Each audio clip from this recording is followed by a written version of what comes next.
ईश्वर की प्यारी संतानों के रूप मेरे निजातमन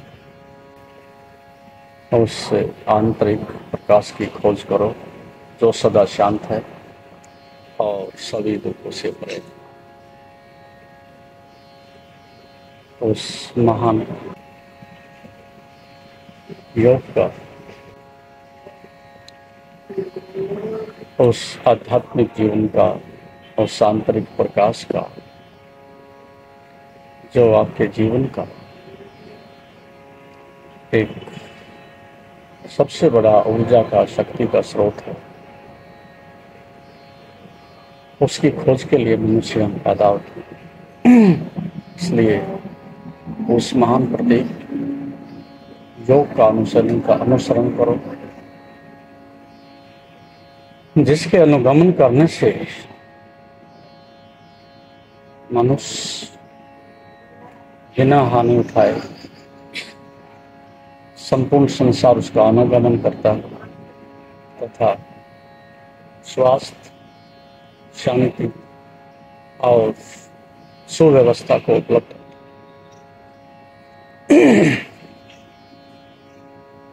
जीवन के 3 ही आयाम हैं। आप स्वस्थ रहना चाहते हैं, शांत रहना चाहते हैं और जीवन को एक सुव्यवस्था, एक सिस्टम, एक संतुलन देना चाहते हैं। लेकिन ये आएगा कहां से?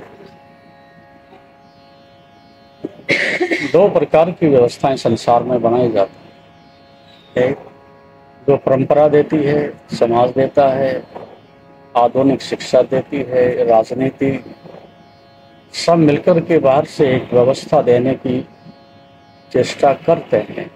आपके माता पिता भी करते हैं, शिक्षक भी करते हैं, लेकिन वो प्रयास अच्छे हैं, लेकिन वो पर्याप्त नहीं है। पर्याप्त इसलिए नहीं है कि यदि भोजन करें तो भूख मिटती है, जल पिए तो प्यास मिटती है, और विश्राम करें तो शक्ति ऊर्जा को उपलब्ध होता है। लेकिन यदि हम अध्ययन करते हैं, योग करते हैं और कुछ मानसिक शांति के लिए प्रयास करते हैं और वो सफल नहीं होते, तो हमें निश्चित रूप से उसके लिए उन्हें समीक्षा करनी चाहिए। तो योग उस आंतरिक गहराई में प्रवेश कराने के लिए, उस आंतरिक प्रकाश को, उस आंतरिक केंद्र को खोजने के लिए इस प्रकार की व्यवस्था प्राचीन काल में ऋषियों ने की है कि बाहर से जो भी आएगा वो पूर्णतया परिष्कृत नहीं होता, वह पर्याप्त नहीं होता, क्योंकि परंपराओं से आता है, इतिहास से आता है और अधिकांश सामान्य लोगों के द्वारा आता है। लेकिन फिर भी वो प्रेरणा का स्रोत है, फिर भी आपके जीवन में एक आशा की किरण जगाता है। तो सर्वप्रथम मनुष्य के जीवन में 3 बातें जो अति दुर्लभ हैं। एक, आपका मनुष्य होना, 2, आपका मुमुक्षु होना, और 3, किसी महापुरुष की शरण में आश्रय लेना। मनुष्य होने के लिए मनुष्य ये सब कुछ कर रहा है। एक अर्थ में आप सब मनुष्य हो, लेकिन मनुष्य होने की एक जो भाव, भंगिमा, गुणवत्ता और प्रसाद है, वो तब मिलता है कि जब आपके जीवन में कई चीजों का समावेश होता है, और उस समावेश में कई चीजें यदि आप अनुभव करें तो उसके बिना जीवन आगे नहीं बढ़ सकता। सबसे पहले होता है कि आपके अंदर एक संकल्प, एक अभिप्सा, एक प्यास जीवन के प्रति जगती है हु एम आई, कौन हूं मैं और क्या है जीवन का रहस्य, उसको दृष्टि में रखते हुए ये मनुष्य के अंदर पहली प्यास है। और उस प्यास के लिए जैसे आप यहाँ वृक्ष के नीचे बैठे हो और आपका गुरु भी वहीं बैठकर के आपको शिक्षा देता है, तो शिष्य पहली बार गुरु से पूछता है कथम ज्ञानम वापनोति, हे गुरुदेव ज्ञान कैसे प्राप्त होगा, कथम मुक्ति भविष्यति, और मोक्ष कैसे मिलेगा, और वैराग्यम से, बुराई से, दुखों से, अनिष्ट से, संसार से वैराग्य कैसे होगा। ये एक मनुष्य का, श्रेष्ठ मनुष्य का शुभ लक्षण है। मुझे नौकरी कैसे मिलेगी, अच्छा मकान कैसे मिलेगा, सुख सुविधा कैसे मिलेगी, ये तो सभी ढूंढते हैं और उसी तरफ भागते हैं। लेकिन आप ये अच्छी प्रकार से देखते हो, ऐसा कोई आदमी नहीं दुनिया में जो असफलता को और असफलता के साथ संसार से विदाई ना लेता। लगभग एक ऋषि को छोड़ करके, जिसको बोध है उसको छोड़ करके, जिसके पास अपनी संपदा है उसको छोड़ करके, बाकी जितने भी संसार में आपको वैभव दिखाई पड़ते हैं, चाहे वो साइंटिस्ट हैं, चाहे नेता हैं, चाहे वो शिक्षाविद हैं, कुछ भी है बाहर जो भी जगत में है, उनकी दौड़ का परिणाम अंत मृत्यु में जाकर के हो जाता है और खाली हाथ चले जाते हैं। एक सफलता बाहर है जो भौतिक जगत में हम बहुत प्रयास करते हैं लेकिन हाथ में कुछ नहीं आता, और एक सफलता आपके अंदर छुपी है जो आपकी व्यक्तिगत है। वो सफलता आपका बोध है, वो सफलता आपका ज्ञान है, वो सफलता आपका आध्यात्मिक केंद्र है, वो सफलता आपका आनंद है।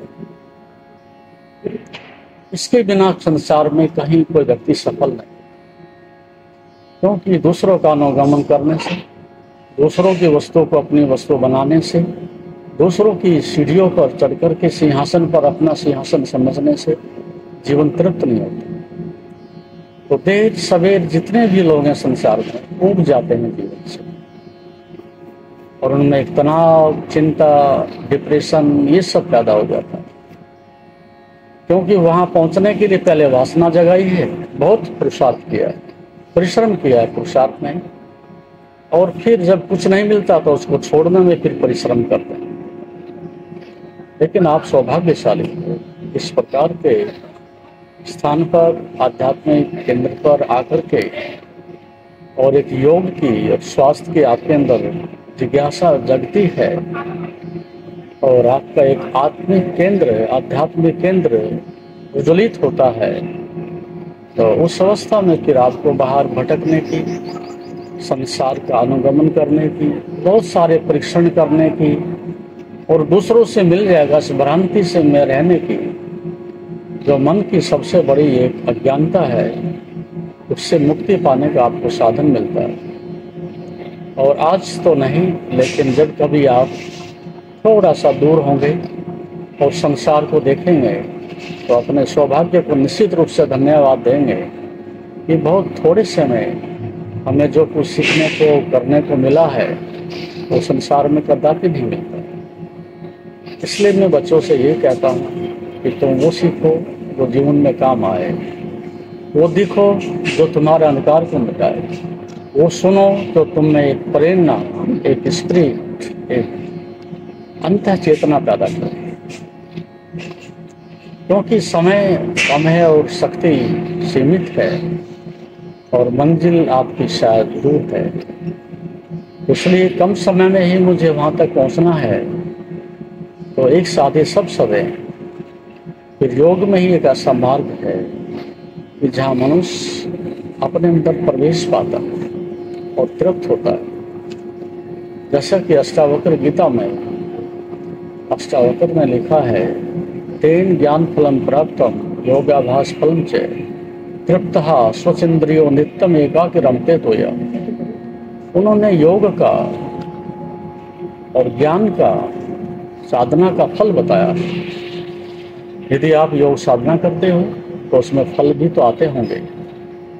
कुछ भी आप करते हैं फल सभी में लगते हैं, कड़वे लगते हैं, मीठे लगते हैं या मिश्रित होते हैं। 3 तरह के कर्म होते हैं, फल अवश्य लगे। अब आप साधना भी करते हो, आयुर्वेद भी पढ़ते हो और उन चीज़ों से परिचित भी हो, और फिर भी उसका एक ऋषि ने लक्षण बताया कि जब आप शिक्षा ग्रहण करके जाओगे तो यदि वस्तुतः योग किया है, ज्ञान ग्रहण किया है, तो फर्स्ट ऑफ ऑल उसका सिम्टम क्या होगा? वो सिम्टम ये होगा कि आप तृप्त हो जाए। संसार के पीछे अनुगमन करने की जो प्रवृत्ति है उससे दूर चले जाएं। अहंकार का अनुगमन करना है, उससे अपना छुटकारा पाएंगे। कुछ होके दूसरों को दिखाएंगे, इस बीमारी से मुक्त हो जाएंगे। जितना स्वयं के नजदीक आएंगे उतना अहंकार मिटता है, वासना मिटती है, लोभ मिटता है और सब प्रकार का क्रोध आदि शांत हो जाता है। तब एक आध्यात्मिक शिक्षा सही अर्थों में आपके जीवन के अंधकार को मिटाने में सक्षम होती है, वो सक्षम है। तो इस प्रकार के हमारे प्रयास इस प्रकार के श्रेष्ठ स्थानों पर होते रहे हैं कि आप तृप्त रहें, और कोई दूसरे से तृप्त हो नहीं सकता। ये प्रयास कभी करके देख लेना। भोजन से भूख मिटती है लेकिन तृप्ति नहीं आती। इंद्रियों के बाहर देखने से मनोरंजन होता है लेकिन ठहराव नहीं आता है। अत्यधिक मात्रा में धन संचित करने से किसी प्रकार की दरिद्रता नहीं मिटती और बढ़ती है। तो फिर कहाँ है वो खदान, कहाँ है वो स्थान, कहाँ है वो खोज जहाँ मनुष्य तृप्त होता है? 10 दिशाओं में भागने से जो नहीं मिलता, एक 11वीं दिशा तुम्हारे अंदर भी जाती है। वही ब्रह्म बोध की दिशा, वही स्वयं से स्वयं तृप्ति की ही दिशा। और इंद्रियां, मन, बुद्धि, विचार संसार से जब सीख लेते हैं और उसकी व्यर्थता और मूर्खता को देख लेते हैं, तब उस वैराग से और दुख से छूटने के लिए मनुष्य अपने अंदर प्रवेश करता है। उस अंदर प्रवेश करने की स्थिति को ही हम मुमुक्षा कहते हैं। Who am I? मैं कौन हूं, ये जानने की प्यास कहते हैं। अब तक तो आप दूसरे क्या हैं इसमें जानने में रुचि है, लेकिन आप क्या हो उसकी जिज्ञासा तभी पैदा होगी। और सारे संसार को भी जान लो तो भी कुछ ना होगा, और अपने को ना जानते हो तो सब खो जाएगा। तो इस जीवन की खोज, गहनतम खोज यही है कि तृप्त हो जाए, और वो तृप्ति का केंद्र आपके अंदर है, वो आनंद आपके अंदर है, बाहर कहीं भी नहीं। तृप्त स्वच्छ इंद्रियों, और इंद्रियां साफ हों, स्वच्छ हों, नियंत्रित हों, उतना ही देखती हूँ जितना अपरिहार्य है, आवश्यक है, उतना ही सुनती हूँ जो सार्थक है, उतना ही बोलती हूँ जिससे केवल मेरे और दूसरे के बीच में एक श्रेष्ठ का, एक महानता का आवागमन हो सके। इसके अलावा वाणी का उपयोग और कोई उपयोग नहीं। उस अमृत का, कुछ आंतरिक ज्ञान और प्रकाश का आदान प्रदान हो जाए, बस इसके लिए भाषा है, अधिक बोलने की आवश्यकता नहीं। यदि आप ऐसा करने में सफल होते हैं तो तीसरी अवस्था में आप पाएंगे कि परम एकांत बाहर नहीं है, मेरे अंदर। यद्यपि यहाँ एकांत है, प्रकृति मौन है, लेकिन आपको भी अंदर से मौन होना पड़ता है। यदि अंदर बाजार चल रहा है, भीड़ चल रही है, तो एकांत भी आपको एकांत नहीं देगा। तो एक एकांत जो प्रकृति देती है, और दूसरा एकांत जो हमें अपने स्वयं में अपने प्रयास से, पुरुषार्थ से, साधना से खोजना पड़ता है, और वो एकांत सदा है। इसलिए ऋषि ने कहा है मौनम स्तुति। उस मौन में, उस उपासना में, उस अंतर्निहित चेतना की समग्रता में ही आप स्वयं का अनुभव करते हो, स्वयं की आवाज सुनते हो, स्वयं के दर्शन करते हो। तब आपका जीवन सुंदर होता है, श्रेष्ठ होता है, और तब आप कह सकते हो अब हम सही अर्थों में शिक्षित हुए, विकसित हुए और जीवन के वास्तविक आनंद को उपलब्ध हुए, फिर ये जीवन में थोड़ा समय भी बहुत है, थोड़ी सी न्यून से न्यून वस्तुएं भी बहुत अधिक दिखाई पड़ती हैं। सब्सक्राइब करें हमारे YouTube चैनल योग तीर्थ को और बेल आइकॉन भी दबाएं ताकि आगे आने वाली वीडियोस का नोटिफिकेशन आपको मिलते रहे। और फिर बाहर का विस्तार नहीं, फिर अपने जीवन का विस्तार होता है और एक सुगंध फैलती है, एक आरोग्य और लावण्य की उपलब्धि होती है, और फिर कोई खतरा नहीं, फिर आप सदैव प्रकाश में अपना जीवन व्यतीत करते हो, अपना भी कल्याण करते हो, अपने परिवार का भी करते हो, और अपने पूरे राष्ट्र का कल्याण उसमें होता है। इसलिए एक मनुष्य का फूल जब खिलता है, सारे राष्ट्र में उसकी सुगंध फैलती है। अब यहाँ जो आपके पूज्य गुरुदेव श्री रामाचार्य जी, उन्होंने इतना कुछ यहाँ पर किया है, उनकी सुगंध, उनका त्याग, उनका तप, उन्हीं के कारण से आज आप यहाँ बैठे हो और वो प्रसाद बट रहा है और सारी उस संसार में बट रहा है। तो एक महापुरुष साधारण बात नहीं होती, पूरी सृष्टि को अपनी सुगंध से भरने में सक्षम होता है, और आप भी उसकी शाखाएं हैं, आप भी ये सब कर सकते हो।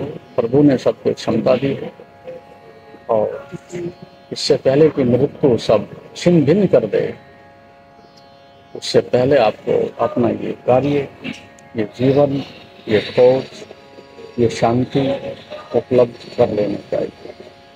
यही योग का आयुर्वेद का संदेश है। हरि ओम।